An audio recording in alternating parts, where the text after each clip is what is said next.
don't apologize. So I want to say first, I think it's really important at the outset, I strongly disagree with you that the opioid crisis is manufactured. It is a real crisis in this country. It's a real crisis in this state. That is not to say pharmaceutical companies don't bear some responsibility for sure. But I have friends who have lost children to opioid overdoses. It's real. People really have lost their lives. Or they commit suicide. Or they commit suicide.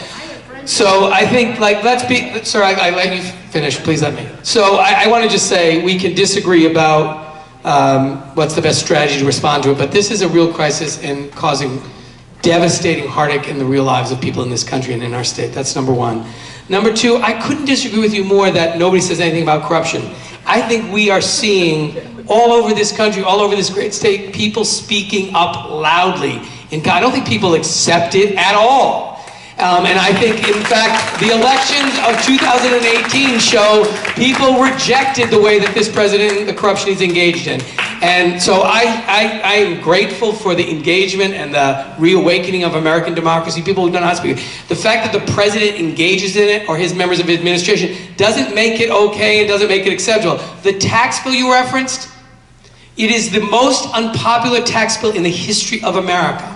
83% of the tax cut went to the top 1%. Big tax cuts for millionaires and billionaires, and now you know how the Republicans proposed to pay for it before we took back the House? Cutting Medicare, Medicaid, and Social Security. There was outrage against that bill, and it was wildly unpopular. So I do think, I still believe in democracy. I believe when people raise their voices and demand ethical government and are willing to engage in the political process to make sure we elect people who share those values, change comes to America.